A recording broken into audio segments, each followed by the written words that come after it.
Hawk's brother does all his tech stuff for him. I have nobody. I don't live close enough to help him, so. Let me see here.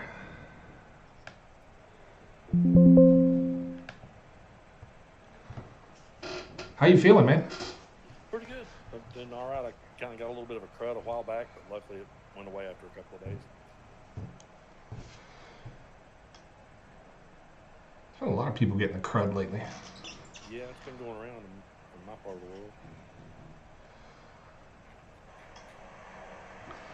world. A lot of people getting the crud lately. All right. We're going on TikTok. Got a couple of people. Hi, Amanda. Welcome to the live.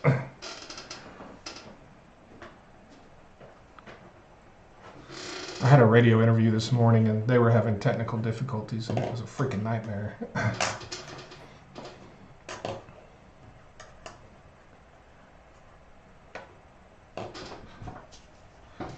Hi, Mary Brown. Brando, I've been telling a lot of people about this and we share followers, of course. So people that come into my stuff, they've been looking forward to this. I have too, man. Are your parents going to be watching? They're upstairs. Oh, are they? Yeah, they usually tune in when I do podcasts. They usually tune in. It's pretty cool. I'll tell your mom I said hi. I will. Hi, Cranky Pants. Hi, Jules. Kelly, how are you? Hello, everyone. Yes, Sandoval. We all have fake accounts asking people for money. I won't ever ask you for money. I know Brando won't ever ask you for money. So if anybody ever asks you for money, it's not us. Yeah, it's not us. I get those so much. People message me every day asking me about it. Like, did you reach out to me in the comment section and ask for money? And I'm like, no, it wasn't me. I had There's one that's called like Marlon Brando Jr. on one of them. It's kind of comical. It's like a picture of me, but it says Marlon Brando Jr. And I'm like, I'm no relation. So, did he make him an offer he couldn't refuse or what? I guess. I had a guy call me one day. Someone had scammed him out of $40,000 on an oil and gas investment, and they were pretending to be me. And he hired a private investigator to find me. And I said, he was mad at me. And I said, if you gave me $40,000, why did you need to hire a PI to find me? Like, because he thought it was actually me that scammed him. Yeah. But I felt really bad for the guy. I talked to him for a while, and he just kept pushing and pushing and pushing. And he was angry with me. And I finally ended up telling him, like, look, dude, I'm sorry you gave somebody on the internet money, but that's not my problem. It's really not.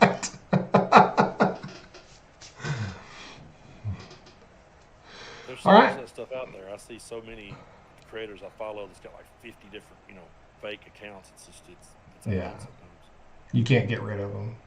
And you can't get verified on TikTok. Yeah. It's so easy to get verified anywhere but TikTok. What's funny, I've been on a waiting list on Facebook and the Meta platforms. It says I'm on a waiting list. I've been on it forever. Really? I don't know why. Yeah, it just says I'm on a waiting list, and anytime I check in, it says you're still on the list. What are they waiting for? I don't know. That was like the easiest one. Like I signed up and I was instantly verified. Yeah, everybody knows that the same thing, but me, it's like you're on the list. I've never even heard of it. And I don't have any followers on Facebook. Like that's my smallest thing. Like I don't hardly ever post there. All right, we're going to go ahead and get started. Brando, thanks so much for joining us today. I really appreciate it. Been wanting to talk to you for quite a while. I think I started following you maybe 21.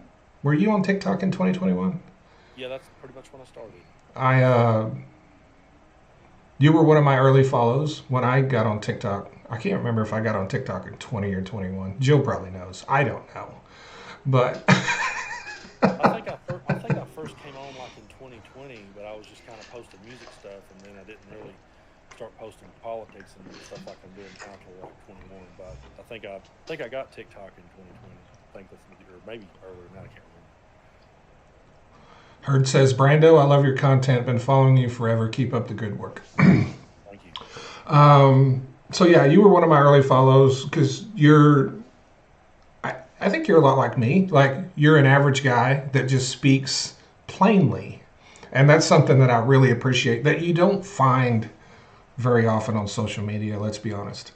I want to talk about something you said a few months ago on TikTok. And when I heard you say it, I thought, why didn't I think of that? Yeah. You said that influencers, creators, I don't remember which term you used, you said that we work a lot harder at getting out politicians' messages than they do. Mm-hmm.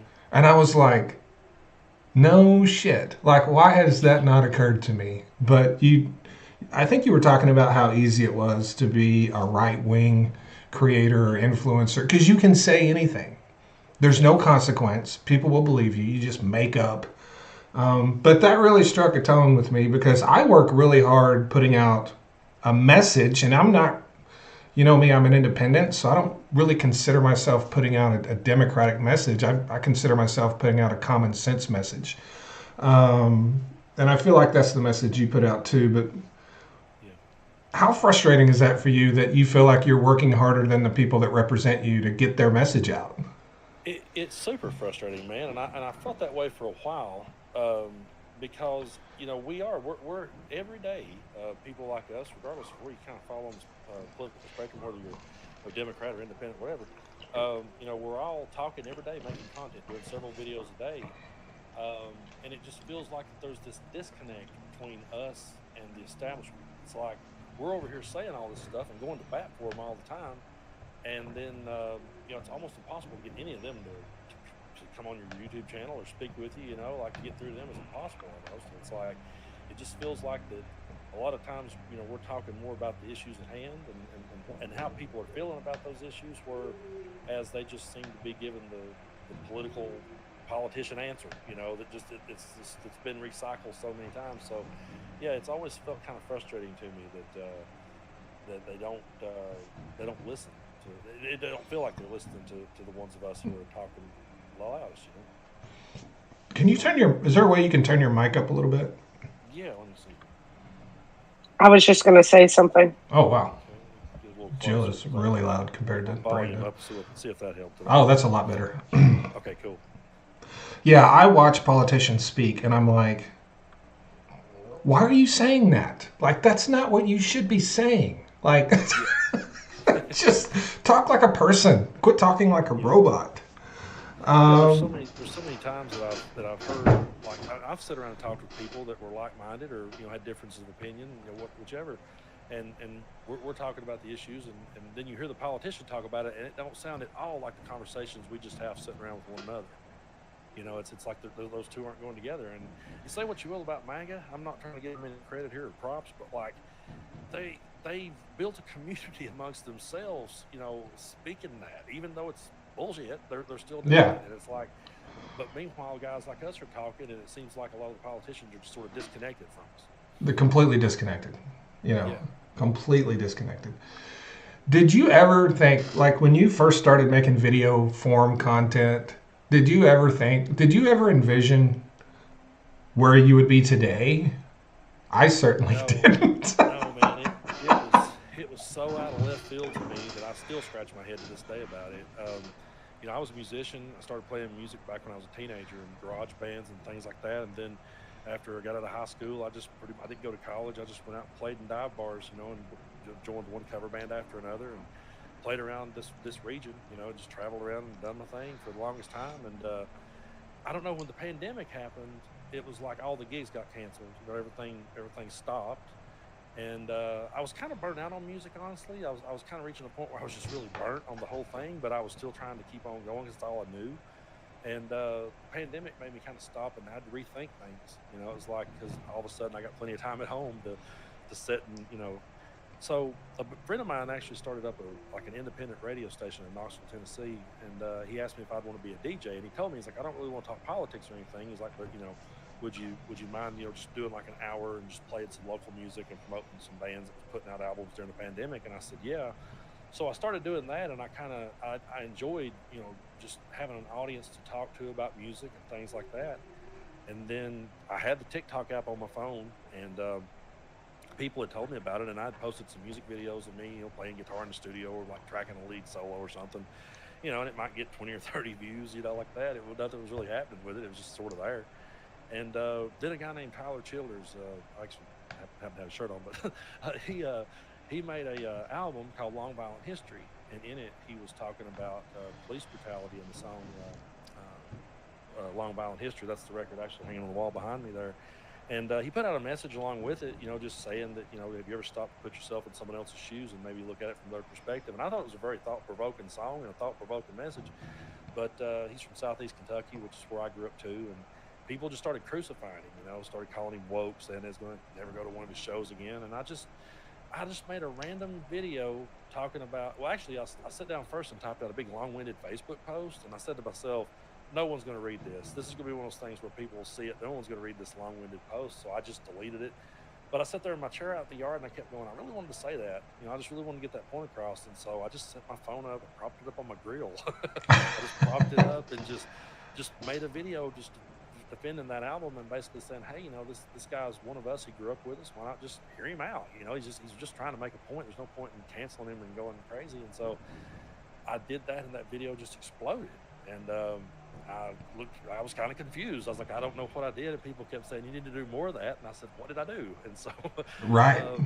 Then I made another one, and it did it. And another one, and it did it. And all of a sudden, it was like, well, then all of a sudden I'm saying to people, yeah, by the way, I play music. I've been doing that for 25 years. But it was like, it just blew completely out. So no, to answer your question, would I thought I'd be here in 2025? There's no way. I really just thought I would tick off a few people in my hometown. I thought I'll probably just make a few people around here mad, and that'll be the end of it. I had no clue that it was going to catch on the way that it did. Yeah, that's kind of what happened to me too. I made an inadvertent video about something I didn't think nothing about, and next thing I know, it went viral. But so, what has it been? Has it been 2-3 years since you joined with the Midas Touch as a contributor? Yeah, I started contributing in 22. I think it was 22 was the year that I started with them. I actually got kind of hooked up with them through Texas Paul. He had saw some of my content on TikTok and recommended me. And so I started posting some videos there, and they started doing well there too. And it's been a really good friendship, and we, really some good guys to work alongside of. Really enjoyed it. So what kind of opportunities do you think that has brought for you, being able to have a sort of a flagship name, attached to Tennessee Brando? It seems like that would have brought you a lot more opportunities to go do things. It definitely did. I've got to speak. I've been here lately, getting asked to speak at events, and I've got to interview a lot of cool people, and I think it's definitely, served as kind of definitely having that behind you, for sure helped. And they've been really good to work with and get along with, and so they don't. A lot of people ask me if they give me ideas of what to talk about. They actually don't. They don't. I don't script nothing I say is scripted. I don't have anything in front of me. We just, I'll sit and come up with ideas on my own to talk about and just go with it. And they've never told me I couldn't say anything, or never, told me to take a video down or anything like that. There's never been any of that. So it's been a good deal. That's awesome. That wasn't my experience. I got into a collaboration deal with a different media company, and it kind of fell apart because they started telling me what I needed to say and what they wanted me to talk about, and I'm like, nobody wants to hear that shit. Like, yeah. And this company, they don't really have a large social media presence, but there's some really big names, attached with that company, and I thought they were going places, but what do they call it, editorial control, or I don't even know what the term is, but they tried to kind of run me a little bit, and I was like, yeah, I'm not, I built my channel and my platform by doing what I do, not by doing what you want me to do, so that didn't really work out too well. Yeah, I wouldn't be able to do that either. I was actually, I was a little bit, concerned. I didn't know how it would go, and I was kind of afraid. And I've actually told Ben myself several times, I'm like, I'm so thankful that you not asked me to do certain things, like, or say certain things. People may think I'm crazy, but I've been asked a couple of times to like go on Piers Morgan, and I just won't go. Like I just don't want to. Like I don't think that format's good. I don't think it's healthy. I think they kind of set up a loaded question that kind of makes the person look stupid, Yep. and it just turns into a screaming match. And so I remember one day I messaged Ben. I was like, "Hey, I keep getting asked to do this. I really don't want to." And he's like, "Then don't." He's like, "I don't never go on them." And I was like, I'm so thankful, because I was like, I just, I know that it might draw more attention to my channel. It might, make more people might see me being on. But it's just, there's just something about that format that's so annoying to me. The way that there's just a panel, and I've seen people that I really like and admire go on them, and hats off to them for trying. I'm not knocking them, but it's just that sometimes the question gets posed in a way that they're kind of defeated before they answer it. Mm-hmm. And then they just sit there and everyone screams over each other, and then it's like, MAGA dude owns libtard or whatever, or vice Right. versa. It's like, it just becomes a clickbait headline, and those things really, I just don't like that format at all. Yeah, I've seen those, and when I've watched kind of those deals in the past where they have 4, 5, 6 people up there. That was kind of the sense that I got, that some of those people are there. I don't know, in a sense, to kind of be like a dancing monkey for the show. Like, hey, we got, this is your entertainment, and it's not. It didn't feel like it was a super serious conversation, right? And the whole thing was set up, right? So I don't blame you. I don't I don't know if I would do something like that or not, but I certainly understand why you're like, no, I'm not doing that. Because I've turned down a lot of stuff because I just didn't want to be a part of it. There's people, that I would love to talk to. I mean, there's people I would absolutely sit down with, but it's just those kind of panels like that, especially, and there's certain people that's just, it seems like that they're really going for that clickbait moment. They're just really wanting that so bad.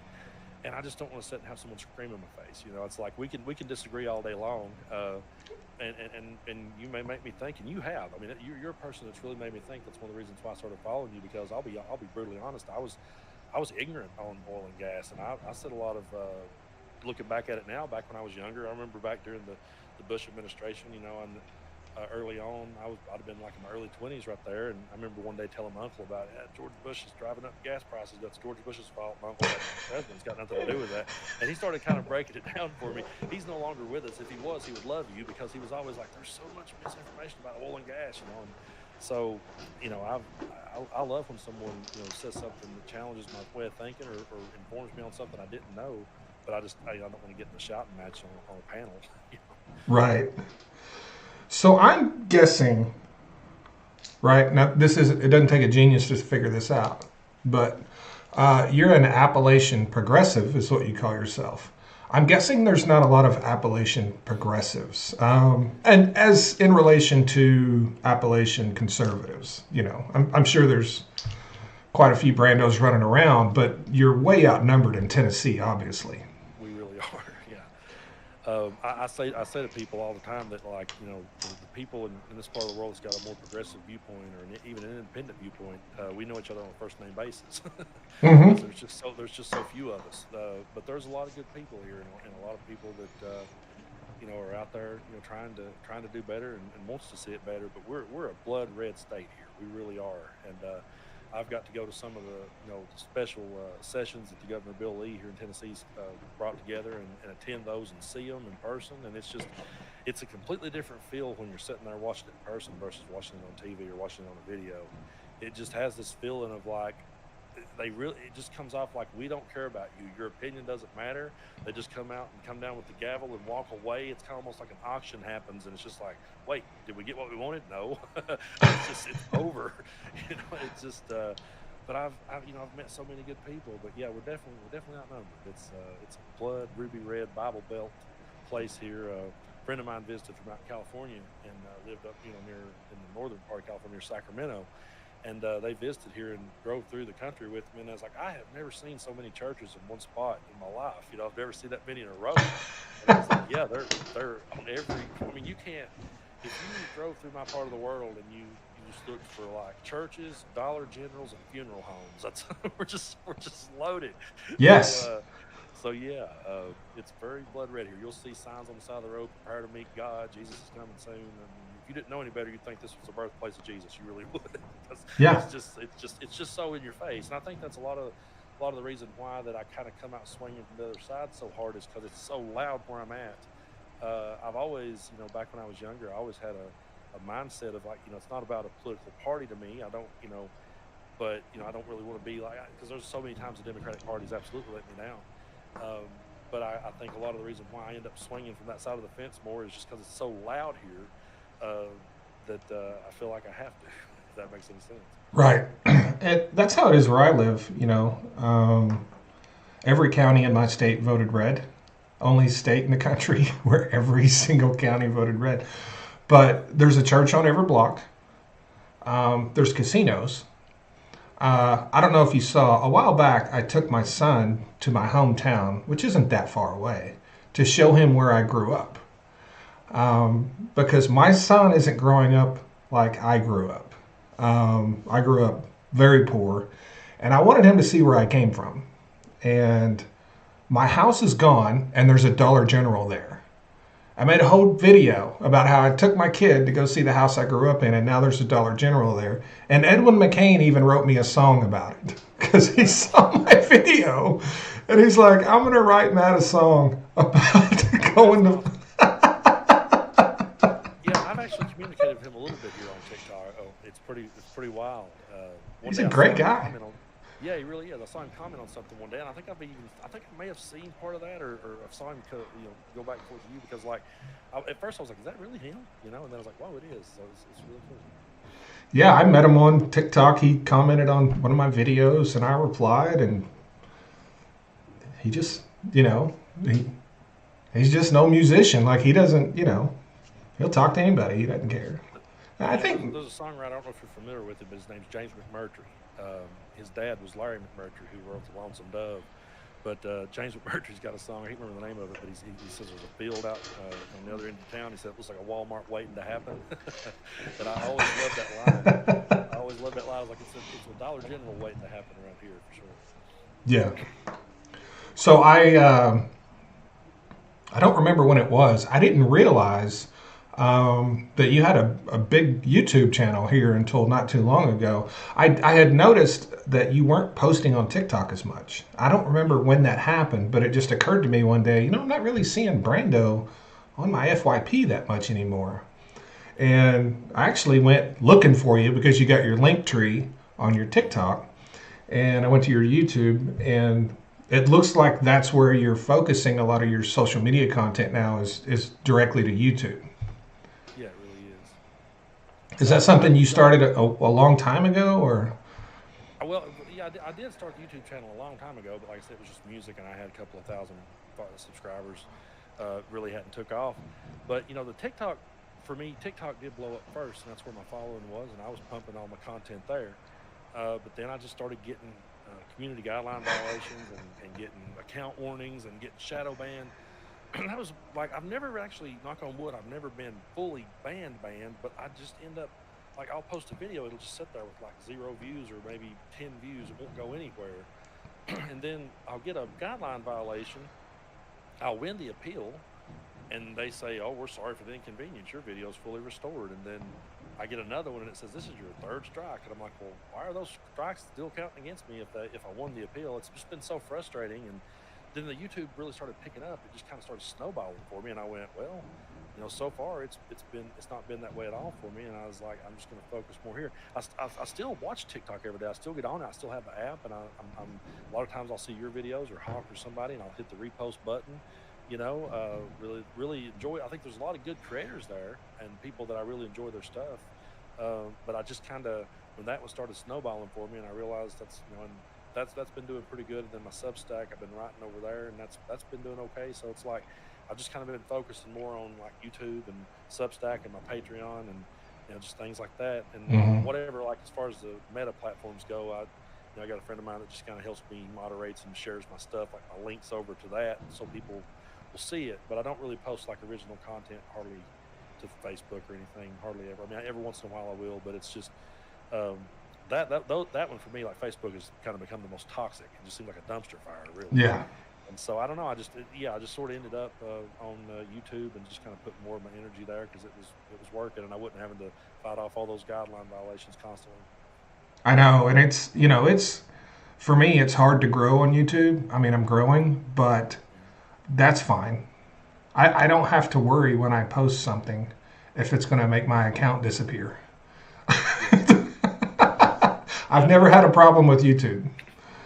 I haven't either. One thing that happened that I was actually glad it happened this way is I posted a YouTube video where I reacted to the dude that set himself on fire outside the courtroom. And CNN played that clip, and so I thought, well, it's free use, I'll play it. And so I showed the clip of the guy and in my video, and YouTube removed the video. And they sent me a message, though. I will say this: they sent me a message that was like, "We realized that you probably didn't know that you can't do that because that's like violence." And there's like, we understand just because it was a mainstream news clip, you probably thought it was okay to use it, but you can't. And we removed it, and it doesn't count as a strike or a mark against your channel. And basically, it was worded in a way that made sense. Right. Like They explained it to you. Yeah, they explained it to me. TikTok is so confusing. One of the guideline violations I got, and I think this might have been the one where I went, "That's it, I'm done. I'm just leaving." Is it was like you're trying to, I can't remember how it was worded, but it was like basically said that I was trying to influence people to watch the video. And I was like, Yeah. the whole point of whatever you're posting, I don't care if you're doing our content or if you're sitting and tasting beer or eating barbecue, you're wanting people to watch it. So it's like you're trying to influence people. And I was like, yeah, I mean, that's kind of the whole point, I thought. How dare you want someone to see your video? Yeah. Only thing I've run into on YouTube, I was learning the platform. I've gotten a couple of copyright violations. And I don't know how severe those are or what they mean. I've gotten a couple. I got one, what was it, Jill? A couple of weeks ago when the market was crashing every day. I had a live stock ticker in that box right there where you are, showing the stock market live. And the way the software is set up, you can stream from a website. So I found a stock ticker online and I was streaming it right there in the box. And they gave me a copyright violation, even though that was something that I thought if it was put out for public that it would be fine, but it wasn't. I did too. I've had like certain things. Like I've noticed if I just kind of share mainstream news, or if I share a clip of like CNN, Fox, MSNBC, stuff like that. But I've noticed like if I've used like I used a British clip once from some British television station, and what that'll do a lot of times, it won't be a strike against your channel and count against it, but it'll be a copyright claim, and now they're sharing the revenue with you. That happens sometimes. And then on music, I've gotten them for playing cover songs, stuff like that. But a lot of times they'll just end up you're sharing the revenue with whoever the rights owner is. But there has been a couple of times where you got the little green light, the yellow light, and the red light. There's been a couple of times that I've just got the nope, you can't use that. And I appealed one where I used a clip from a British TV show, and it came back and said no, I lost that appeal, but it still didn't count against me. And again, YouTube explained it. Every time they've ever sent a message with that, it's explained really well. Whereas TikTok, you're just left scratching your head, going, "Well, what did I do wrong?" Yeah, I've got a list a mile long of people that have copyrighted my stuff. Do you have that? Because they'll take like a 10 or 15-second snippet of your video and attach it to theirs. And I didn't even realize I had this, but I was swimming around YouTube in the studio one day and I saw this and I opened it up and it was just a list of, and a lot of it was people like Hawk and Tom Powell and people I know. Some of it was people I didn't know, but it's kind of like a Stitch, but on YouTube. And they were asking me if I wanted to make a copyright claim. Is what that list, I don't know if you're familiar with that, but I just left it alone. Like, I don't care if someone uses a little snippet of me, so I just left it alone. I didn't really know what to do with it, but I wasn't going to complain about it. Yeah, I actually it's funny, I got a copyright claim one time. I had used one of my songs in one of my videos. I used one of my own songs, but where I had uploaded that song through a website called TuneCore, they will go through and make copyright claims on your behalf. And so all of a sudden, it's like the songwriter of this song, And I was like, wait, that's me. It was like it was a copyright claim, but it was me claiming it. I was like, okay. I was like, I'm just gonna leave that alone because it's either way, it doesn't matter. But yeah, it's been a learning experience for me, and I'm good friends with Coach D. Me and him talks a lot about it, and we've kind of learned the ropes together on YouTube and trying to figure out how it works and how to gain some traction. It's been that's been a challenge for me. Like I was saying before the show started, just getting used to the technology and how to use it all, and just when you start doing good on one platform, then another platform like Substack comes out or something. It's like, well, what's that? You see everybody going to that, and then it's like, well, do I really want to do that or not? That's why I've kind of, like I said, I've kind of been limited where I've been putting it, because I don't have enough time in the day to focus in on every platform out there. Yeah, it's literally a full-time job, just putting your content on as many platforms as possible. Because Yeah, it truly is. I basically film everything on TikTok. I'm fixing to start filming a lot more stuff that I put on YouTube, like within YouTube or in this software. Because right now I just take my TikTok videos and I stick them on YouTube. But it's a ton of work. People don't realize how much work it is. But Yeah, I don't think they do. A lot of times people is like, "Hey, you're just out making videos," and I'm like, "That's a lot to it." It's a lot. I mean, and my dad was a truck driver for like 35 years, and my dad worked hard. I mean, I'll hand it to him. He really did. And he told me one day, he's like, "I'm proud of you, buddy." He's like, "You got the weirdest job I've ever seen." He's like, I've never seen. I never would have thought you'd just be sitting and talking into a phone and then uploading a video." And I'm like, I didn't either. I never thought that would happen. But I imagine the guy that drove a truck for 35 years is looking over at me going, what are you doing? so you've been doing a lot of, well, I don't know how much, but I've seen you do public speaking lately. It seems like you've done a fair amount. You've spoke at some protests and Yep. maybe some other events. What do you think, like right now today, because you're more out there physically in the public than I am, when you're doing this speaking, what's the number one concern right now, and the people that you talk to and deal with on a daily basis, and A sort of lot your of world?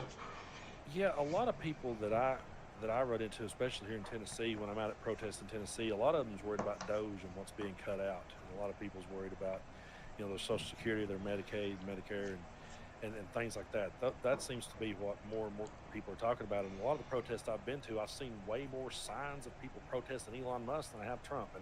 And I've seen people, I've talked with people that it's usually Elon's name out of their mouth before anybody.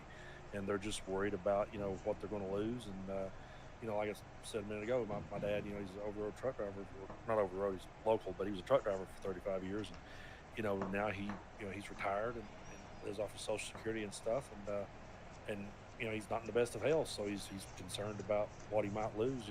It's stuff. They try to pass this stuff off like that they're entitlements, but it's stuff that people paid into the system, and it's so yeah, that's one thing I hear a whole lot is people just worried about those things. Yeah, and they frame it they frame it like, you don't want the government to cut spending. That's, when you set this up and Elon Musk comes out and it's just, whether it's a lie or whether he doesn't know, but for whatever reason, whatever Elon Musk is saying about what they've cut tends to be false a lot more than it is true. And I think that right there is the point where people are like, okay, hold on a minute, because you're firing people just that you don't even know who you're firing. You're calling them back to try to get them to come back to you. I don't know how you fire somebody you don't even know what they do or who they are, and then you beg them to come back. But you're making all these cuts. You're wrong. Every time you say you cut $1 billion here, it turns out to not be a thing. That in itself creates a lot of distrust. Yeah. I don't think anybody is opposed at all to cutting, waste. Yeah, you're right. That's not a thing. And the people I run into feels the same way. I've never heard anyone say that you're absolutely right on that. Yeah, and they sit there and they're like, "What's the problem?" I'm like, "Seriously? What do you mean, what's the problem? Like, you're dismantling whole government agencies and you don't even know how to explain it to us in a way that makes any sense, and you don't know why we have a problem." Yeah. That's the problem, is the dishonesty, the mistrust, right? Yeah, I think so. So I made a video yesterday that, one of my big things, Brando, is misinformation in the media, right? And how it evolves, right? Where it starts and how it evolves. And I did a video yet last night when the Pete Hegseth story came out about this second signal chat, right? And in this video, because the New York Times broke this story, and in this video, I talked about how this story won't be as important as it should be because there's so much mistrust in the media. And just because that mistrust exists, the Trump administration can use that mistrust and claim that this is all BS. And, he likely won't lose his job. I don't know if he'll lose his job or not. I don't know how accurate the story is. But my point in the video was mistrust in the media creates a power dynamic in Washington that is not healthy. It allows people to get away with stuff because nobody trusts the media who's reporting it. And, in our day, when you and I were much younger, if Pete Hegseth had done something similar to what it sounds like he's done here, he would have been immediately fired. Yeah. Because the media would have ran the story and he would have been gone because people trusted the media. And this is why it's so important for media to get stories right and to be more accurate. And I think the distrust in the media helps create a lot of the problems we have in Washington, D.C. because these stories come out where these people do this crazy stuff and half the people are like, we don't trust the media, it doesn't matter, Yeah. Yeah, I did a video just a little bit ago about Nancy Mace. She's like a congresswoman from South Carolina, and she was going off on this dude, like she was basically cussing him out. Like one of her constituents just asked her, like they looked like it was in like a Walgreens or something. It's where it looked like they were, like some sort of store, like a Walgreens or a CVS. And she basically just started saying "F you" to the guy, And yeah, I saw that. The point I made in my video was, if that had happened in any other era, it would have been reported. She would have come out the next day and resigned. Probably it'd have been over for her. There's so many people these days that are getting away with stuff, and like you said, that distrust in the media. And I think that's the most dangerous part of it. Like when Trump says fake news, there really is such a thing. I mean, there is fake news, But that grain of truth he gets a hold of, then once he sows enough distrust in the media, like you said, they can do anything, and it's like, well, we don't believe that story. So I think that's one of the things I get so many times when I do videos. I don't know about you, but I'll get people saying, well, I understand why you're upset about that, but I don't believe it. I don't believe it to be true. And I think that's why there's been times in the past when I have got videos wrong and that I've came out and I've removed the video and told everybody, hey, I took that video down. I said something wrong, and I don't want to spread it out there. There was one where I had heard it was one of those things that just I'd overheard, like some people talking about losing their insulin prices going up. And I made a comment that Trump that one of his executive orders had caused insulin to go back up. And I had people, even on my side of the fence saying, hey, Brando, it's not true. That executive order didn't affect the insulin cap. So I removed the video and I came out and said, hey, everybody, I got that one wrong. And I don't want to spread it out there. Let's hope it doesn't go away, because I think we need to take responsibility for it. But a lot of times the other side just seems to double down on it and just say fake news. And there's no... I don't see that as much from the other side. I've saw people, I've saw other creators that said, hey, I got that one wrong, and took a video down. But the other side will just dig in their heels, and just keep pushing it.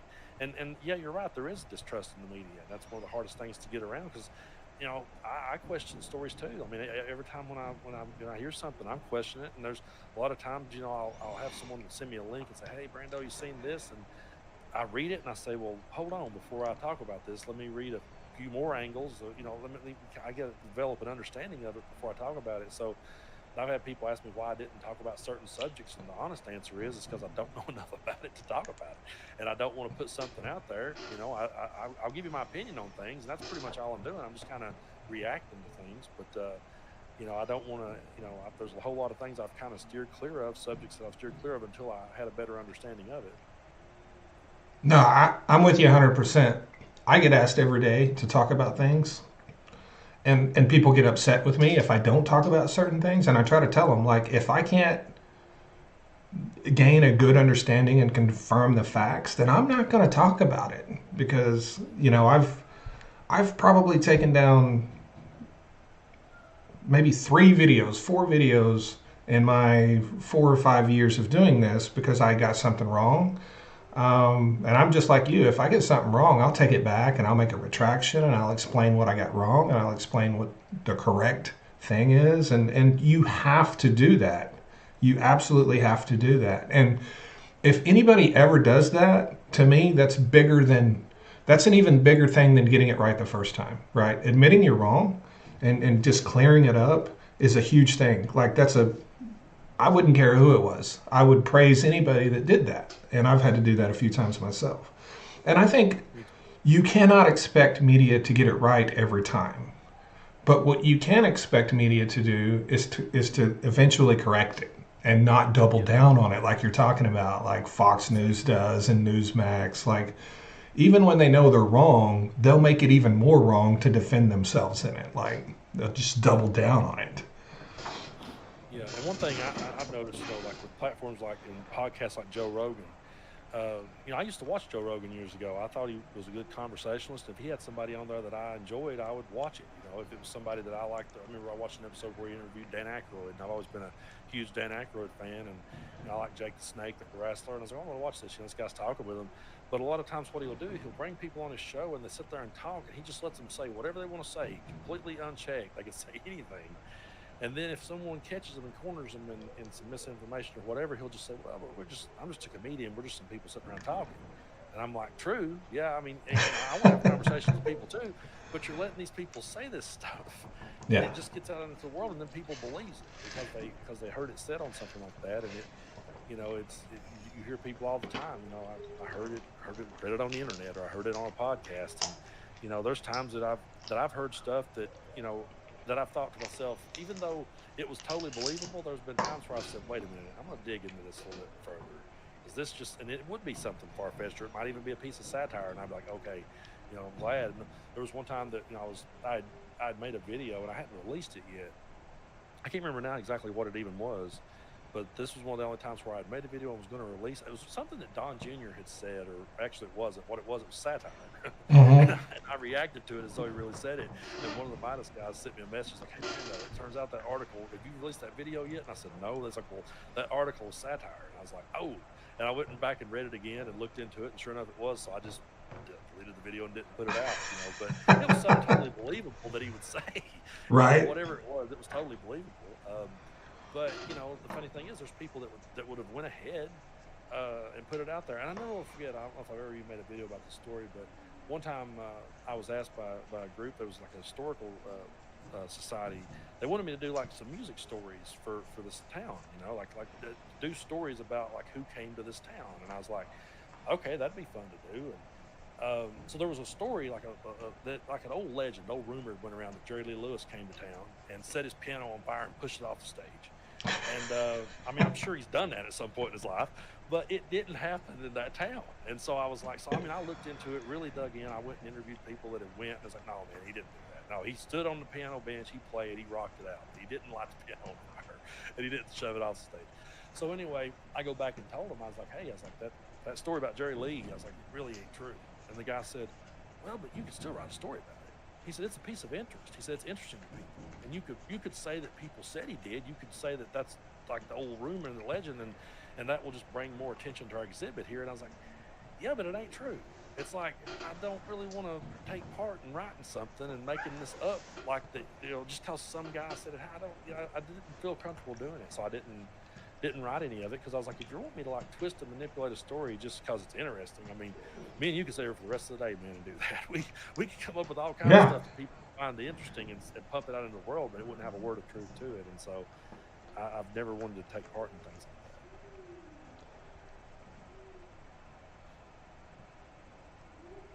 Yeah, you're exactly right. So, have you found yourself? I don't know how to say this. Do you avoid more confrontation? Confrontation? God, I can't fucking talk today, Brando. Do you avoid more of that, like now that you're with Midas Touch, or have you? Have you thought, okay, I need to kind of improve my skills or refine how I come across to people, or avoid confrontation? Like, do you go through any of that? I try to like, I try to avoid arguments when because a lot of times, especially when I feel like I'm just sort of being trolled, I try to stay out of the comment section and not really engage with that. It's I did at first, like for the longest time I did, but then I just felt like that I was kind of getting stuck in the mud doing it, and so I try to avoid it the best I can, and I do think a lot about my content and the way I go about it, and there's times where my videos will seem to do better, and times they'll kind of maybe the numbers will drop a little bit. And I'm always looking to try to see maybe what I did different, but I think sometimes it's just kind of what the subject of the day is and what people are interested in. And there's times that, like like I said earlier, there's times that there might have been something going on that everyone was talking about, but I didn't know enough to really get in on the conversation. So, but yeah, I've kind of tried to avoid that, and I'm not, luckily, knock on wood, I've not really had confrontations in public. People, for the most part, that have approached me in public are usually, usually nice about it. But I did have one guy. It was funny. He walked up to me in a Walmart, and he's like, "Hey, buddy," he's like, "Ain't you that Brando guy?" And I didn't have a bandana on. He's like, "I think that's you." And I said, "Yeah," and he said, "Man, I watch you every day." And I said, "Well, thanks, man. I really appreciate it." He said, "I don't agree with the words you say." And I said, "Hey, that's no problem." And he said, "But you do make me think, man." And I was like, "Well, hey, that's all." I said, "Thanks for listening. That's all I'm trying to do." I was like, no offense taken, but it was just so funny because he puts his hand up like, "No." Did we lose What him? happened? Let me get him back here. Oh, there we go. Got a little boot there. Yeah, I thought you back. Yeah, you're back. Okay, cool. You ran into a guy at Walmart? Yeah. Had to be a Walmart. It's a better story if it is Walmart. Yeah, it was pretty funny. I don't know where that cut off. But yeah, he just walked up and was like, he's like, "I listen to you every day," and I was like, "Well, thanks, man. I really appreciate it." He's like, "I don't agree with the word you say." Yeah. He's like, "But you make me think," and I told him that's what it's all about to do, So I even took that as a compliment. I was like, "Well, at least he's listening." It is a compliment. It's absolutely a compliment. And so avoiding this stuff is something I struggle with. And for quite a while now, I don't hardly read my comment sections anymore because that is what sucks me into a confrontation. I still can't say the word. I have those days. Yeah, and now I have people like Jill are like, "Hey, did you see what was said in your comment section?" I'm like, "No, I didn't see that at all," because I don't read them anymore. And that's actually something that, and I don't watch Joe Rogan anymore either, but that's something I heard him say, is that he does not, that's one way that he doesn't deal with that is he just doesn't look at comments or any of that stuff anymore. He just doesn't look at it anymore. Yeah, I try to kind of avoid it. I mean, and the way I look at it too is like, I was talking with Coach D one day about this, and he had made a video where it ticked off a lot of his listeners. They didn't like what he had to say about something, and he was like, "Man, do you ever see that?" He said, "Have you ever had a moment where like people that normally agree with you were just roasting something you said?" And I was like, "Well, no, I've not seen that in a long time because I don't look. I just kind of put what I feel out in the world, and if someone, I've always tried to be kind of transparent with the audience, and be like, "Hey, if you disagree with something I say, you're free to. I'm not here to twist your arm and make you believe the way I'm believing. So, if you disagree, you're free to do it. I may not always get it the way you want me to say it, but So I was kind of the same as you. There was a time where I dove into the comments and read them a whole lot more and reacted to them more. And then as time went on, I was like, I don't want that to steer. I don't want that to be. I'd rather just kind of react to things that's happening without letting that have too much of an influence on it, because it could end up getting toxic after a while, especially if you listen to the trolls and the hate mail. I'd love to be able to read all my emails, and I try my best to read as many as I can. But if I see a couple of words just starting off with insults right at the top, or the titles insulting, I just hit the trash can. I'm like, I ain't even gonna waste my time with this because it's just gonna make me mad. And then I'm gonna be making a video about it, and it's like, so I'll just go ahead and if anyone sent me one that started off, you snowflake or whatever, I just like I saw one actually not long before we started this. I saw one where it was like, "Hey, soy boy" or something like that, and I was like, "Just hit the trash can." You know, it's like, Brando, a soy boy? I guess They don't have any soy boys in Tennessee that I've seen. I don't think so. Lori, thank you so much for the super chat. What the reason it's hard for me is like I literally built my platform on that, on arguing with people. Like people loved it, they flocked to it, and and now I'm like, I need to quit doing that.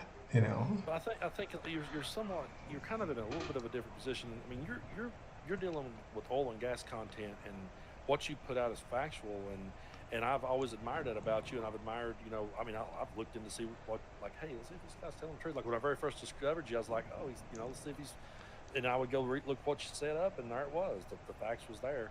And there's so many people though commenting, and I actually kind of find entertainment out of when someone will post a comment that's just factually wrong, and you just destroy it. It's like I do think that's needed for the kind of content you're doing, because there is just so much misinformation on that subject out there, and so many people who thinks they're experts in that field that clearly aren't. And so I can understand how those comments would have to get under your skin, because you're trying to put out the truth, and there's so many people that are just will say anything they hear, they'll just repeat it. Yeah, and for me the question is, okay, how do I respond to this and meet two objectives? Give the people the entertainment value that they seek, because the reality is they want to see me smoke somebody. That's what they want to see, right? They do. But also, how do I do it in a way that is not so mean or condescending that I turn people off, right? So it's a balance. It's like walking a tightrope. If I take one wrong step, everyone's mad at me. So what do you got coming up in the future? Like, you got more speaking engagements and more stuff? Like, have you bought a notebook yet where you have a list of all the things? I just bought one. Yeah, I got one phone, and I have to. And I have to set alarms. I have to set alarms on my phone. I'm just going to go ahead and own this. I have to set like alarms to ding the day that I'm supposed to do something. Because it's I'm just so this is my full-time job now, and so I'm doing this every day. And like when you asked me to be on here, I had a notification that rang earlier to let me remind me. Hey, we're talking with Mr. Global today. But yeah, I have been asked to speak at some more upcoming events here in Tennessee, and I'm working on some new music. I'm still writing and recording music. I still have a lot of fun doing that. I'm actually going to be playing a show in Knoxville on May 10th. I haven't played one in a while, but got invited out to a festival there, and I was kind of surprised and excited at the same time. So I'm just continuing to work on my music, and I still write songs and love doing that. It's always been something I've done as long as I can remember, really. Before I started playing music, I was listening to it and was just an avid listener and music nerd. I was the kid back in high school that read all the liner notes. I knew who played on what album. So right. I still do that, and we're working on new music and got things coming up. So just trying to stay busy, and it definitely is keeping me busy. Have you seen Joey Bro? I don't think so. Joey Bro, he's a long-haired guy on TikTok. He's an older gentleman. He's older than us, that sings, and he's the worst singer ever. But he thinks he's amazing, and his confidence is so high. I know who you're talking about. Yeah. He's got he's long hair. From South Louisiana. Yeah. Straight up coon ass. Traveling around Nashville and different venues singing.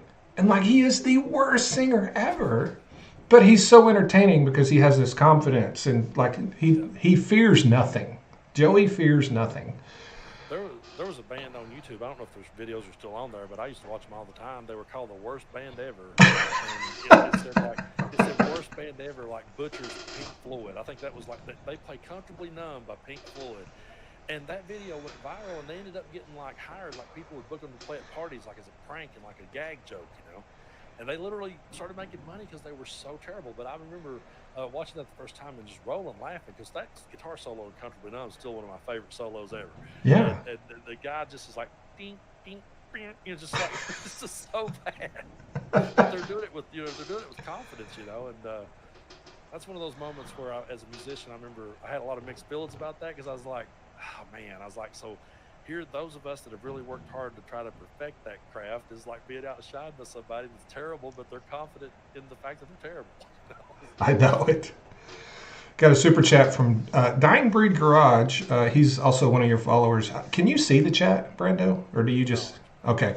Dying Breed Garage says, the number one thing that I appreciate about Brando is that he never lets anyone forget about the insurrection, the seriousness of it, and how unforgivable it is. Please don't stop reminding people of it, Tennessee Brando. So that's from Dying Breed Garage. And Thank you. I appreciate that. Dying Breed is...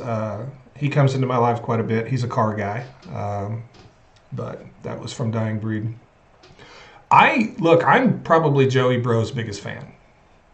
Yeah. Just because he doesn't give a fuck. Yeah. He doesn't care that he Yeah, sucks. you have to respect that. Yeah, I think it's amazing. I would rather a guy not give a fuck that he sucks. Yeah. I would be a fan of that person. Because he's doing what he wants to do. Like, he's not living by the rules. And now I see him traveling and playing with bands in Nashville and Memphis and different places. You know, I saw him down on Bill Street in a club, and I saw him in New Orleans. And I'm just like, man, this dude's living his best life. You know? And I think it just goes to show you that, you know, if you want to do something and you think you can do it, just go do it. And forget about what people think or say, or, you know, forget about all that. I had a close friend of mine say that when everything was kind of starting to pick up for me, and the ball was starting to get rolling, the videos were starting to do better.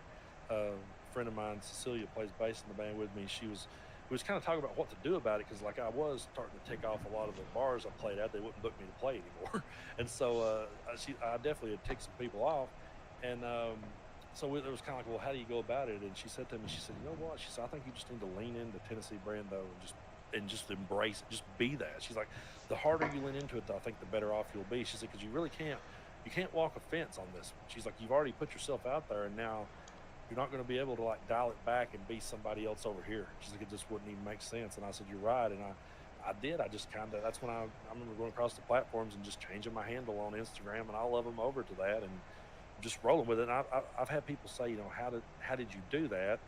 I'm still trying to figure that out myself, but I always tell people, just lean into who you are and lean into what you believe, and do it with confidence, you know, and people, they may not always agree with you, but they'll at least admire that you went out there and tried. You know, I don't think the same thing with the dude.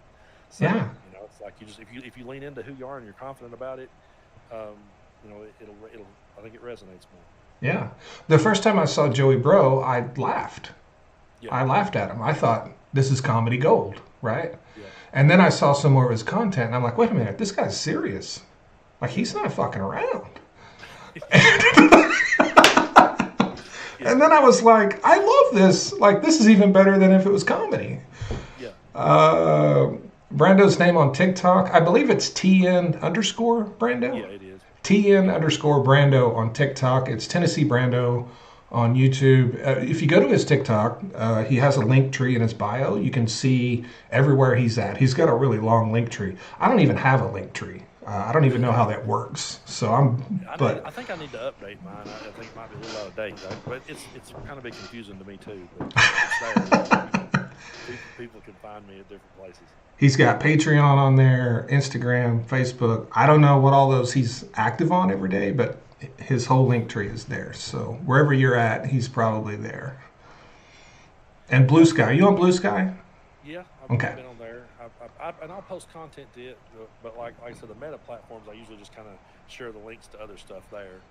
And then, you know, I mainly am on YouTube and Substack and Patreon, Blue Sky. But like I said, I still watch TikTok every day. I watch all of you and repost a lot of those videos. And every now and then I'll get a wild hair. I'm like, I want to make some TikTok videos today. You know? Yeah. So I do. I didn't see you on Substack. I'm going to have to follow you when I get back over there. I think I followed you on there. I saw you made it over, didn't you? Yeah. Yeah, cool. One thing I've learned is to post less YouTube links and post more video content when you can. Because when I started building my YouTube, I was just posting YouTube links to all these platforms, and they were just stagnant. Like, people don't really want to click on a YouTube link if they don't have to. Is what, in my experience anyway, might be different for you. But when I started just going back to posting normal videos like on X and Substack, and can't do it on Blue Sky because they limit the time, but Yeah. that's worked a lot better for me. Mhm. So Well, I don't know what the time limit is on Substack, but I know like ain't Blue Sky like a minute or something? it's 3 minutes now. Is it 3? Okay, Yeah. because like I was having a problem where I would put out a video like a short video on YouTube or TikTok that would be like a minute and 30 seconds, and then I'd go to upload it to Blue Sky and it couldn't do it. So, It used to be a minute. Yeah, okay. it did used to be a minute on Blue Sky. I think it was in the last month or two they upped it to 3, but Okay, that's good. almost 95% of my YouTube content's over 3 minutes.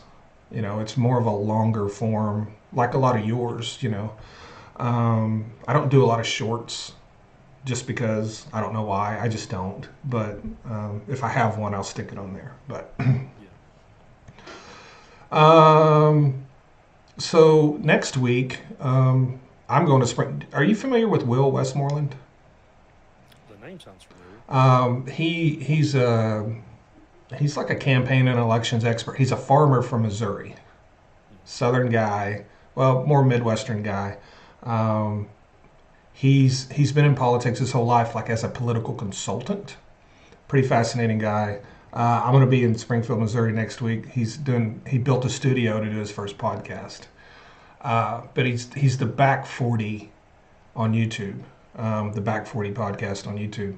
I think he needs to change the name of it because there's like 12 YouTube channels called the Back 40 because that's a Yeah. very common thing. I don't know if it is in Tennessee, but where I'm from, everyone calls whatever they're doing the Back 40. I don't know why, Yeah. but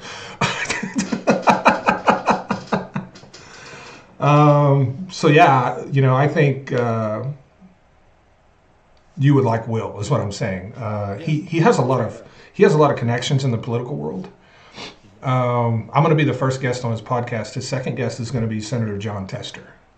Okay. But he's worked with politicians for decades in campaigns. So highly recommend Will Westmoreland. I'll check him out. Sure. Blue Sky has over 33 million now. Cool. So what podcast are you doing this afternoon? You got one later today. I'm doing the politics girl. I'm going to be Oh talking with yeah, her. yeah. She's Midas Touch contributor too, right? Yeah. Yeah. Yeah. I've seen her on a lot of. I don't know if I've seen her on Piers Morgan, but I've seen her doing things like you said you didn't want to do, Yeah. and they're always screaming at each other though. That's what I'm Yeah. getting at. Like, Like I said, I've seen people do it. People that I watch every day, I've seen them go in there and do it. I saw Trey Crowder, the comedian, liberal redneck. I finally got to meet him. We're actually pretty close. We grew up about maybe a couple hours from each other here in Tennessee. But Tennessee's a long state. Yeah. So like I'm over in the east, and he was more kind of toward the middle.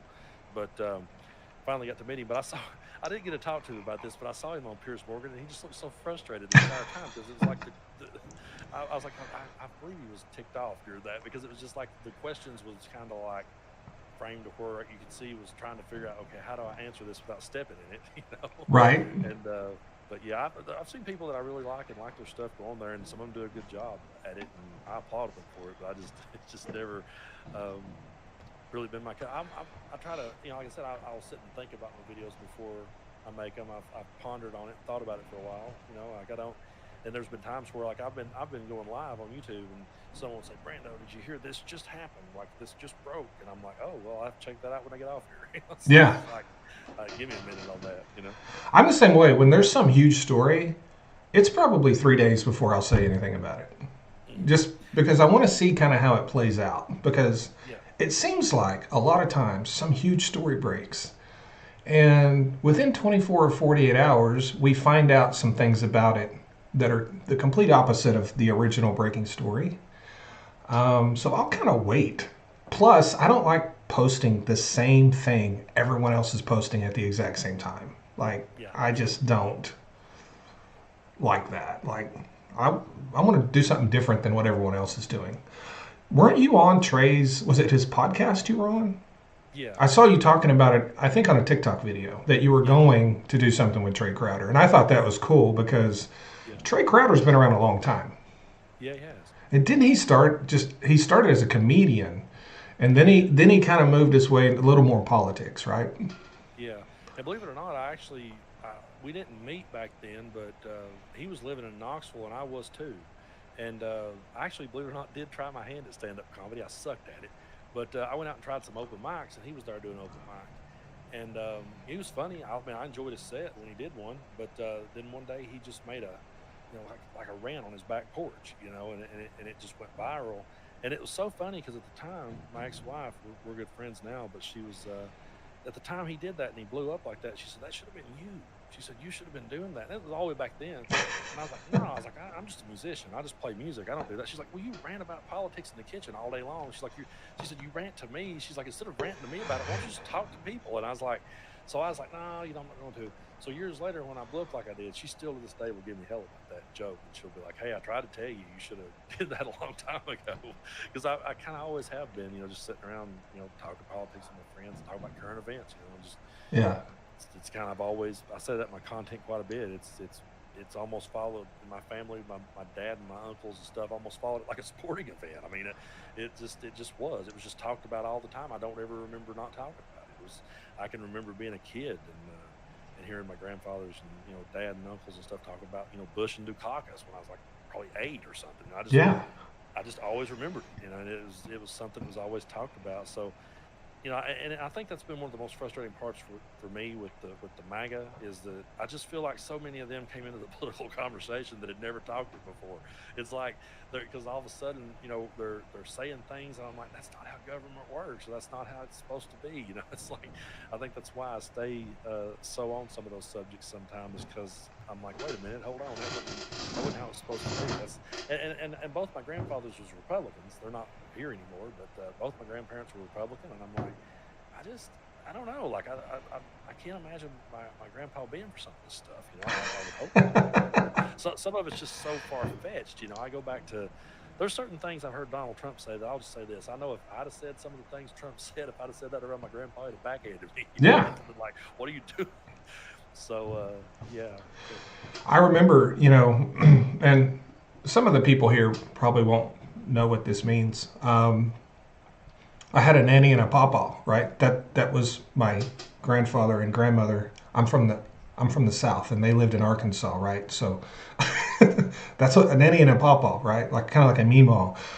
Anyway, I'm sitting at their house. They were Democrats, but they were hardcore conservatives, right? Yeah. There was a lot of hardcore conservative Democrats back in those days, and Dukakis came out on that tank.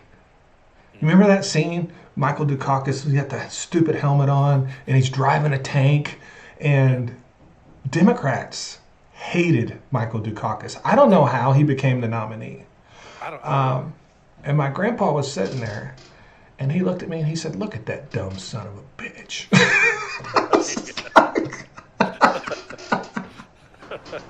That's great.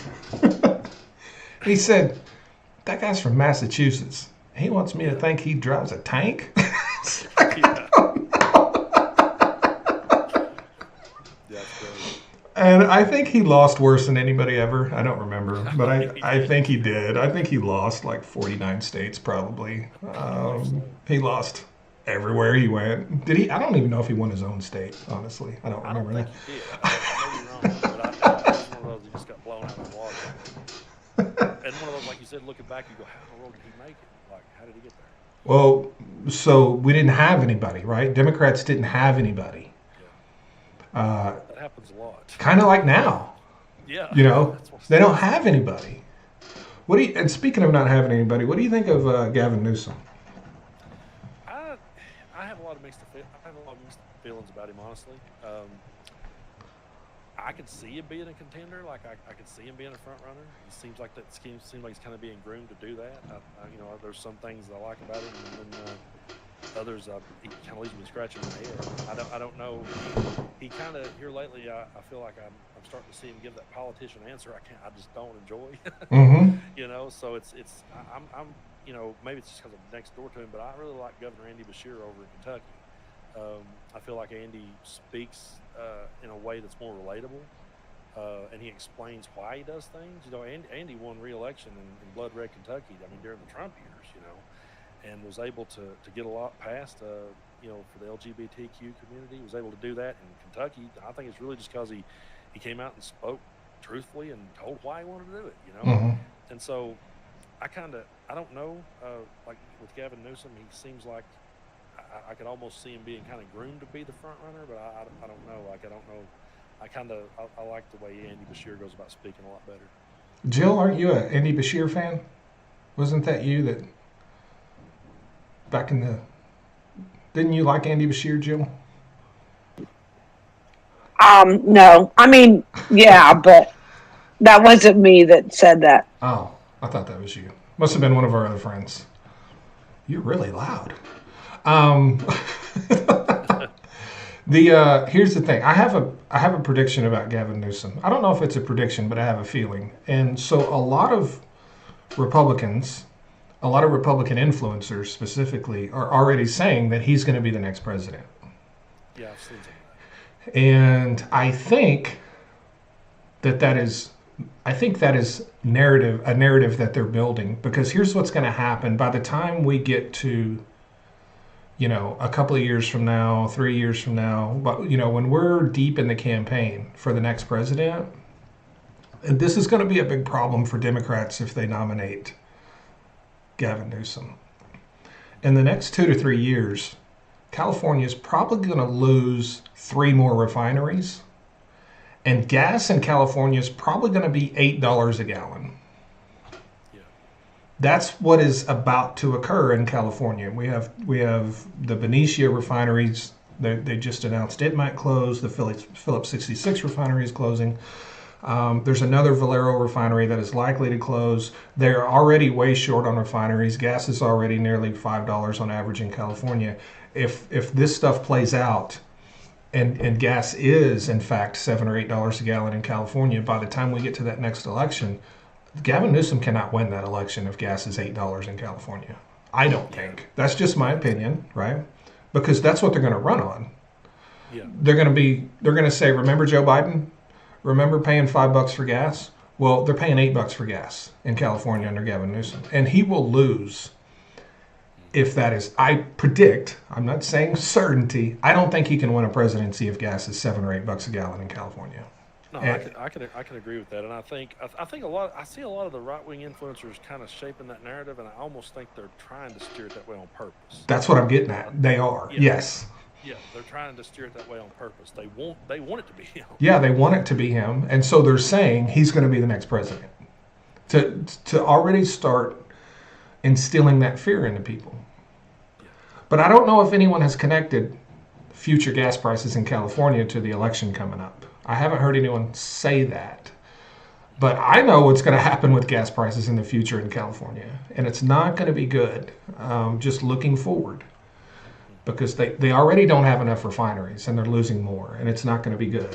I don't think he can win unless he fixes that problem. Now, he brought up the state of California actually buying refineries themselves, and maybe that's why. Maybe he understands that he's going to have to do something about gas prices to win a national election. Because I think he's dead in the water if gas is $8 in California. Absolutely, I can agree with that. I don't know a lot about Andy Bashir, but I've heard a lot of people say positive things about him, and I don't think I've ever heard anyone say anything bad about him. So I'm going to have to check Andy Bashir out. I do know that he... Yeah, he's more down to earth. He's a Southerner, and he just, I don't know. People call him Andy by like his first name. More people, than they do, which is kind of a term of endearment around here. Like if someone refers to him that way, and it's just, I don't know. He seems to. I said to myself, like, where are we going to go next? Like, where do we go from here? How do we ever come back around? And I don't know. I think back on like a Jimmy Carter, kind of like I feel like it's. I'm afraid if we try to recycle like a Democratic establishment politician, we'll just lose. I really feel like we will. I feel like it needs to be somebody like, and the governor seems to always have a better shot than somebody that's been, in government forever. Like the governors that have actually accomplished things seems to do better. And so, he's someone I like a lot. But I think there's some good voices out there. I think there's some people saying some good things. I just think it's a matter of really connecting with that audience and helping them understand, what it is that you're standing for. And that's something I think Andy does a good job at. I feel like that when he speaks, he helps you to understand why it is he took the stance he did. It's not always the same. I just get tired of that same answer. When they kind of give you the runaround, the question gets asked. Oh, there's that question I've been wanting to hear answered, and they just sort of they take the long way around and never really get to it. Yeah. Will Westmoreland in the chat. Will, welcome to the live. I think you may, or I don't know if you know who Tennessee Brando is, but I think you've heard me talk about him. This is him here in the live. I told him about you, so Will, and you need to get a hold of me about our plans next week. One of the hardest things to do, Brando, is schedule things with other influencers. Oh yeah. Because people are so busy. They are. Like, I don't think people realize it either. Yeah, it is. It is hard putting all this stuff together because people have so much stuff going on. But thanks for coming in, Will. And then they're in different time zones, and just a matter of getting everybody to together sometimes can be a real challenge. Have you done anything with any campaigns in Tennessee, Yeah, when Gloria Johnson was running for Senate, I've had her on the show several times. She was part of the Tennessee Three, the three that got expelled when they had the argument over gun violence. Yeah. So I've had her on the channel, and I actually interviewed a country singer named Margot Price in Gloria's office. So Gloria Johnson's another one that I really like a lot, and she's right here, in East Tennessee, and always she's just very down to earth. She's came out to my shows when I played music, and just one of us, So she's good, and I've worked with her in the past. Do you enjoy that kind of stuff? Yeah, I do. I'm glad I'm in a position now to be able to do that kind of stuff because before I didn't really feel like I was in that position, but now having the YouTube channel be where it's at, it is, a lot of times I've reached out to people like that, like, hey, if you want to come on and say something during the election, here's your chance, get in front of my audience. I'd love to have you do it because, it's one thing for me to sit and react to something, but if I can bring the person on and let them run with it, I'd much rather do that. Yeah. Yeah, and I'm looking forward to doing some of that stuff in the future. I think it, it seems like it would give you a good feeling to feel like you're participating, right? Regardless of whether you're speaking or just, participating in discussions. I know Will, I don't even know what Will's getting me into, honestly, up there in Missouri. Yeah. He asked me to go to something and speak to people, and I don't even know what it is. Like, I don't know. What I just said, sure, I'll do it. Don't get me beat up in Missouri. But no, people love Will up there. But man, I really appreciate you joining me today. This has been great. I appreciate you having me, man. I really look forward to talking to you for a long time, and I appreciate you reaching out. Anything else you want to discuss before I know you got some stuff coming up later in the day, and I don't want to keep you too long. So. Oh yeah, you're good, man. Like I said, I really appreciate it, and I always enjoy your content, and so yeah, I'd love to talk to you anytime. Come on my channel sometime, and we'll have another conversation. I do think it it does people good to have conversations and get out and get involved in things. I think it definitely gives you a little bit more of a hopeful feeling about it. Even I tell people all the time, it's kind of about. I mean, sometimes people say, "Well, does it really matter that I went out and protested or said anything?" If anything else, you're just around like-minded people, right? Who are fed up with things too, and it helps you to feel stronger in your community. And I think again, like I said, I'm not trying to give MAGA props, but they built a community and they feel strong in that. And so I just think that I really enjoy having conversations with people. And a lot of times, what's funny though, here in Tennessee, like I'll see guys like Adam Mockler, for example. He'll go out to these rallies and he'll hold a microphone up in front of somebody and they'll talk with him. I've tried that, but anytime I've tried it, people's like, "No, I don't want to be on YouTube." Like it's like kind of my audience is different because I'm, so it's like a lot of times I'm like, "No, I don't want to be seen on YouTube. I'm a school teacher. I'm a whatever. I don't want to be seen." But then I'll just stand there and have a conversation with them. And I just really enjoy those conversations. And one thing that's kind of made me stop and pause is when I'm talking to people in their 70s that'll say to me, "I was protesting in the 60s, I was protesting against this stuff back then." And it makes me realize, you know what? I mean, it may seem kind of dark and uncertain right now at times, but think we've kind of always been in that boat in some ways. And so I think, when you talk to people who's, older and been protesting before you was even born, it kind of makes you stop and go, well, okay, they made it, they survived, maybe we will too. So I think it's good to get out there and talk, and I've been enjoying doing that more, and just meeting people and having those conversations and just kind of sitting back and listening and learning from them. Yeah, and I'm probably like you. Like, there's not a lot of like-minded people around me to talk to, Yeah. because I live in the reddest place on the planet. It would be neat to just kind of be in a space with a bunch of people that think like you, for a short period of time. I may actually prefer being around people that don't think like me, just so I can argue with them. But Yeah, I get that too. Tennessee Brando on YouTube, TN_Brando on TikTok. He's got a link tree on his TikTok. Brando, thank you so much for coming. I hope we can do this again.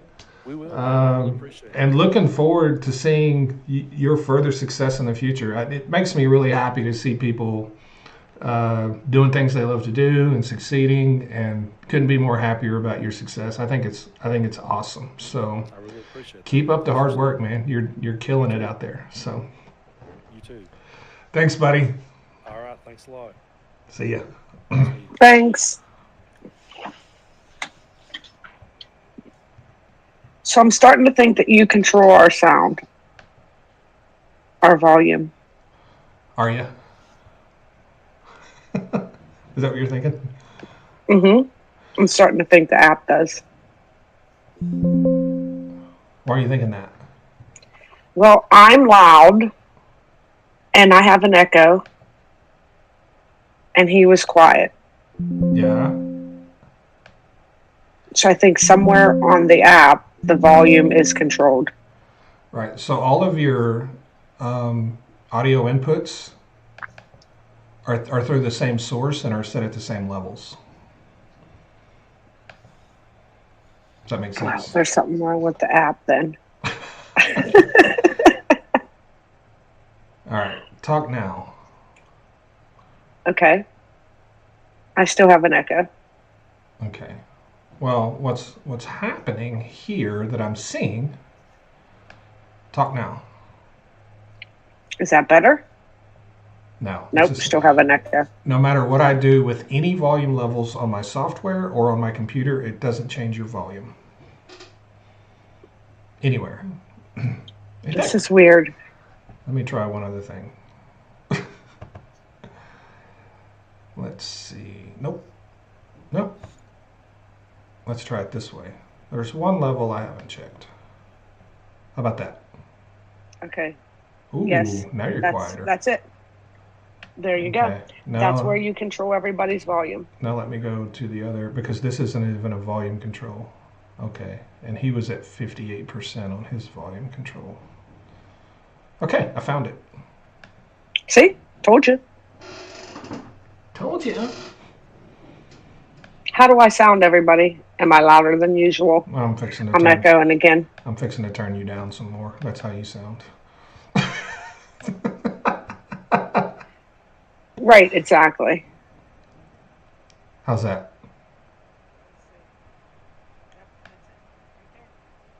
How's that? Yeah, no echo. How's Can you that? hear me? Yeah. Okay. You keep saying, how's that? And I'm like, what? Well, I'm trying to get you as loud as possible with no echo. Okay. So there I can hear you good, and it seems there's no echo. How about that? Okay, like Bruiser said, I've never been louder. Well, not now, but earlier you'd never been louder, that's for sure. You about blew the headphones off my head earlier when I asked you a question. That's why I was afraid to keep talking. Like, I just stayed muted. I was like, I can't, just be like, hey, this is your control, right? I couldn't do that because I was so loud. Right. And I didn't want to interrupt the conversation either. But yeah, I think that's the issue right there. Yeah, I figured it out. Because you told me to go figure it out. How's your day been? It's been all right. It's not Been all too right? bad. Yep. I've always been a fan of Brando's. Brando is he's also pretty non-confrontational. Look, I said it. I said it. But yeah, I've always liked Brando. Great guy. Yes, me too. Me too. I've been following him a long time. I followed him on TikTok TikTok. for the longest time. TikTok. Okay, I'm gonna turn her up just a little bit, but I'm not turning her up anymore.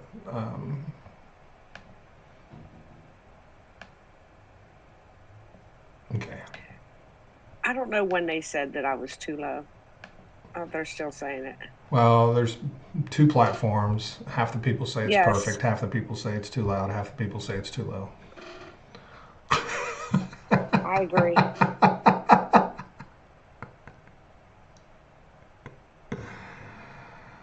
Ah, man.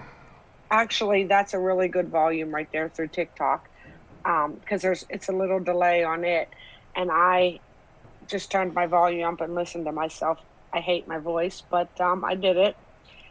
So it was a good volume on there, and I'm sure it's a good volume on YouTube as well. I'll check it. So, Jill, can you say confrontation now? What? Well, you said you couldn't say it because I couldn't say it. Can you say it now that I've said it? Confrontation. Yes. I was cracking up. I'm in my here. I'm here. I'm sitting here trying to say it after you said it the way you said it. And I'm like, I can't say it now. Why can't I say it? I couldn't say it either. I was saying confrontation. I was, You yeah. concentration. I had the R, like concentration, confrontation. And I used the hard R. That didn't help at all. I need to stop doing that. I was literally trying to even think it. And I'm like, I can't even say this word now that he said it that way. Yeah. I don't know if I had too many Red Bulls today or what. It Now, was funny. now say conflagration. Yeah, I can talk now. What's the problem? What the problem is? Jeez. That was funny. I was like, oh man, I can't say it either now. But I can spell it, right? I don't know what you can spell. No, I'm saying that's what I wrote in the chat. I can't say that word now, but I can spell it. So I did. Market closed down 972 points today.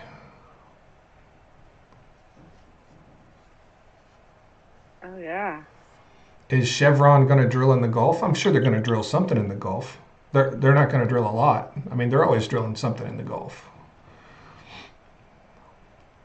Say, Lieutenant. Have I ever heard Yeah. of the liberal redneck?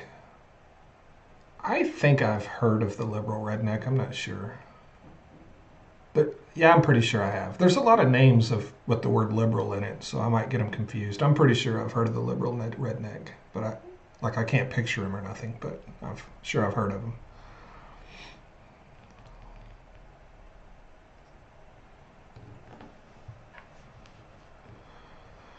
So So how? Will was in the YouTube chat. Yes, He's not coming up. That's where he was. I don't know if yes, he's still here. yeah. Is Will still in the YouTube chat? I don't know. Will, you still here? The liberal redneck is Trey Cap. Oh, I thought there was another liberal redneck. I think there's another liberal redneck. It's probably a half a I don't dozen of them. know. Probably. Trey Crowder is the liberal redneck, is what Tim said.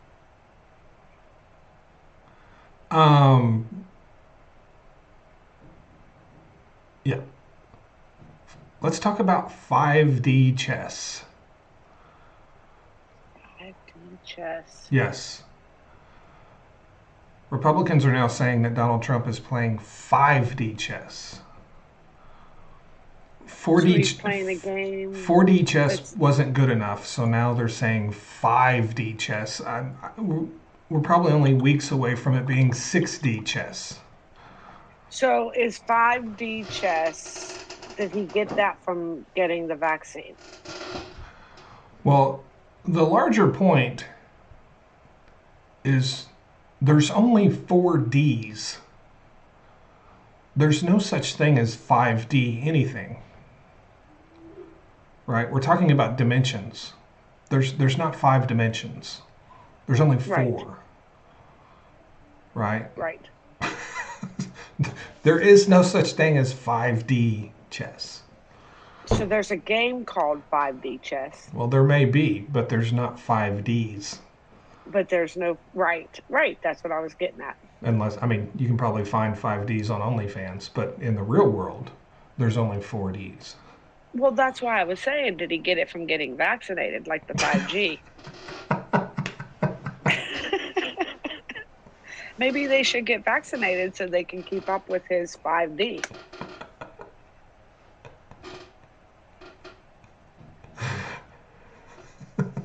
The 5th dimension is in his head. I know, I was That's- just going to read that. Yeah. He's playing 5D's nuts. Yeah. Oh, that's Right. true, Tom. That is true. Bruiser said, "What's wrong with 5Ds?" Nothing, Bruiser. You've done nothing wrong. Don't worry about it. Oh, my God.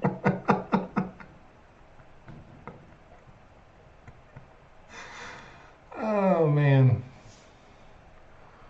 Yeah, 5 is huger than 4, for sure.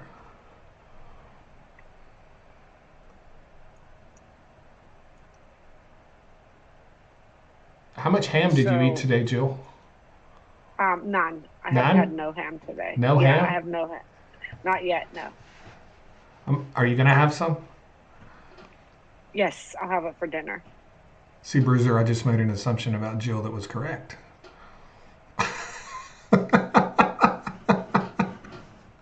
You did. But I didn't have no ham. Bruiser doesn't like me making assumptions about her in 5Ds. I'm not Oh. shaming you. I'm congratulating you. Hell, go have 10Ds. You only live your best life, Bruiser. Oh, my God.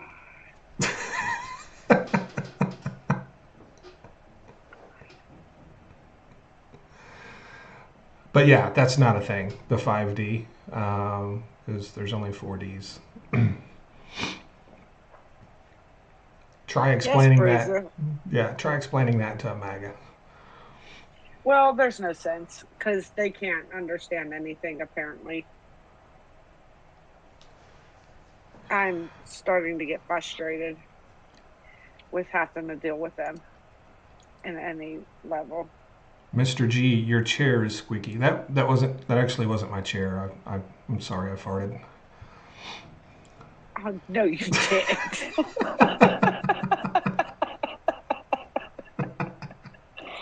Wait, do you have WD-40 for that chair?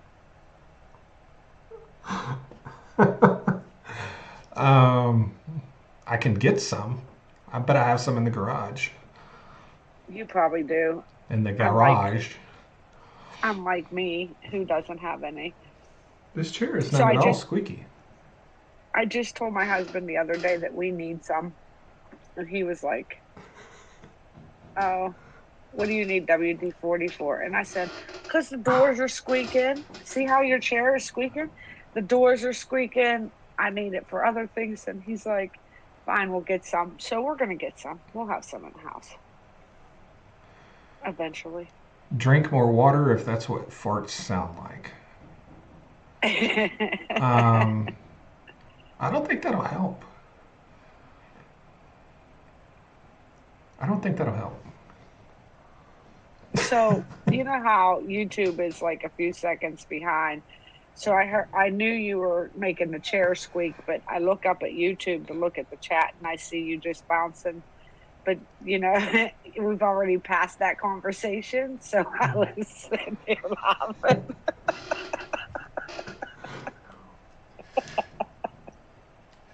Because of that delay.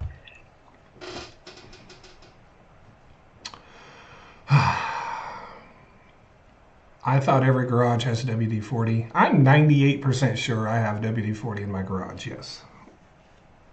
I do not. I have none here. Jill has none. We And established that a while back.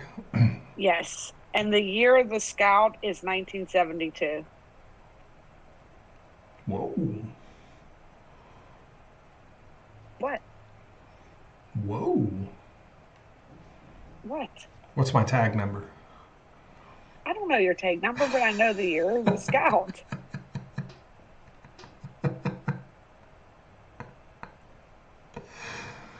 Jill is stalking me. That's You've okay. told you've mentioned it several times.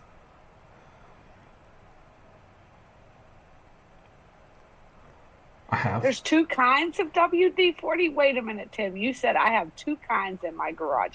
Yeah. Are you telling me there are more than one type of WD-40? Because I really did not know that. There is, yeah. Huh.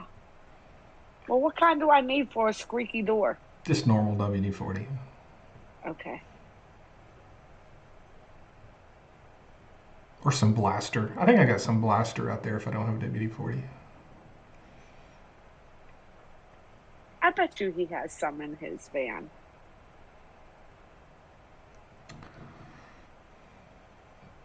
I'm not climbing in anyone's van to look for anything. That's not a thing. I'm not climbing in that van to look for anything either.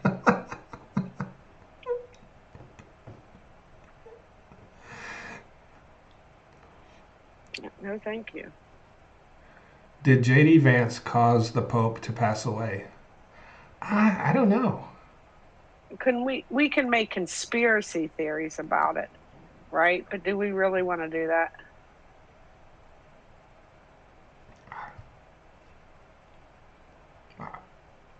He looked I fine. mean, I was saying last night that he put a curse on him. Listen, that is a conspiracy. That is not true. I made that up. I'm just saying. So if you hear that, it's because I made it up. I said it right after it happened.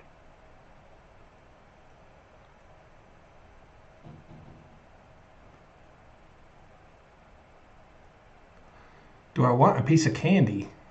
No. Not unless you have Smarties. If you have Smarties, we can talk. But if you don't have any Smarties, then I don't want any candy right now. maybe Vance's eyeliner killed him. I mean, it's possible. His what? His eyeliner. That, okay, I like that conspiracy. That is a good one. I like it. That is great. Vance's eyeliner is what caused that. That was The death of the Pope. Chad said that on the TikTok chat. I think it was Chad.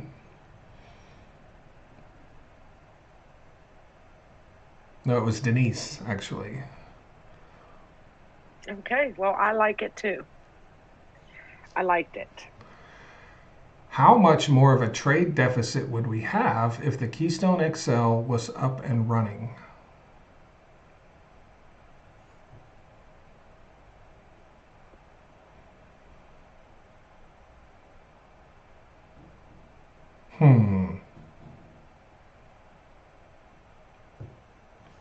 Let me do math. Yeah, I'm not doing that. I can do math. I didn't come in here to start doing math right now. Yeah, I can do math. I'm not doing it anyway because it's oil and gas and I'm not dealing with it.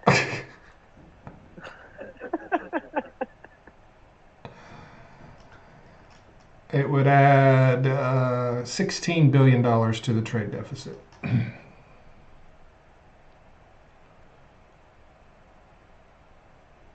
It's a good point. It would add about $16 billion to the trade deficit.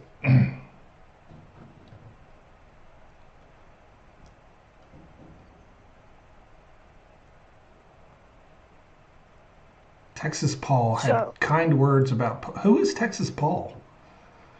Brando brought up Texas Paul. I've heard Texas Paul like 3 times today, and I don't know who this person is. I need to figure out who Texas Paul is.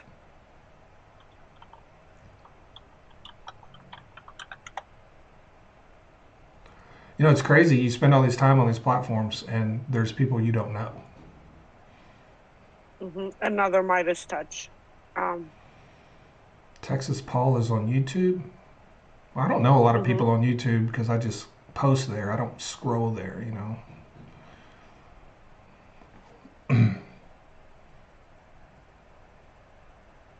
And I know who Texas Paul is. you have to consider the fact that I may know exactly who Texas Paul is too. I just don't remember. You do. As soon as you see who he is, you'll know. You'll know. I will. Yeah, because he did a YouTube or a TikTok video a while back that Midas Touch got seen and promoted. Basically, you'll know who it is when you see him. Okay, let me go look.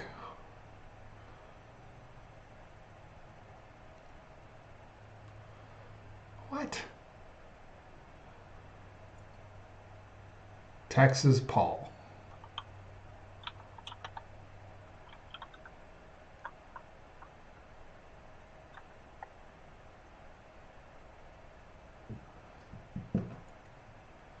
Oh yeah, I recognize that guy. I told you. Yeah, I heard you. I know you told me. I was right. Is all I'm saying. Okay, I was saying Yeah, I was know. right. I know you were good right. way. I know you were right. In a nice way.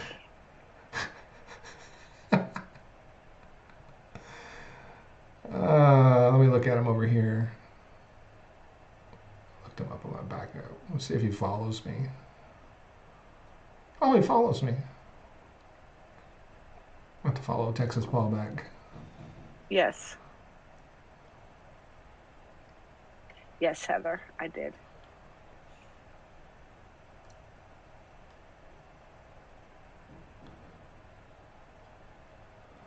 All right. Good interview. Who are we going to do next? Shit, yeah, we better think about that. Jill, who you want to interview? I don't know. Who do I want to interview? Well, I would have to think about that. Mark Cuban? Sure. Let's do it. Tell him I want you to interview him. I was sitting here trying not to laugh at that. Why? Because he'd be like, who the hell is that? Who? I said, tell him I want you to interview him. Oh, yeah. He might know who you are. No. There's no. That's not a thing. He probably sneaks into your live at night. Probably not. Andy Bashir. We'll find some people to interview.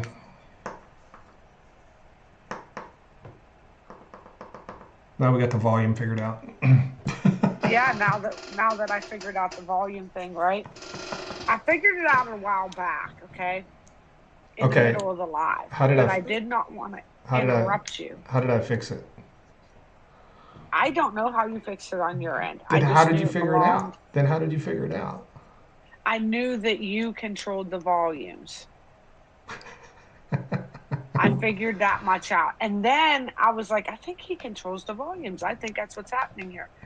And then when I spoke and you were like, holy crap, you were loud, I was like, oh, yes, he definitely controls the volumes. Yeah. And I don't live close enough to fix it for you. So So the volume controls are not on the audio input captures. That's why I couldn't find it. It's actually on the... Right, no, I get that. It's actually on the video input capture. So... I absolutely get that. That it would be, you know, not something you would realize. Yeah. I found Texas Paul, folks. Gave him a follow. All right, good day. Jill, you gonna go enjoy some Yes. ham? When my husband gets home, yes, that's what we'll be eating for dinner. Probably ham sandwiches, so I don't have to cook because I am sore. Why are you sore? Um, from all the stuff I did yesterday. I know what you did. Yeah, I did a lot of shit. I cleaned Yeah. a clean house, Yeah, you cleaned the clean and house. and then I cooked, and I ran around with my grandson, chased him all through the yard. He'd run from the front to the back. It was, yeah. Oh, you're welcome, Freight.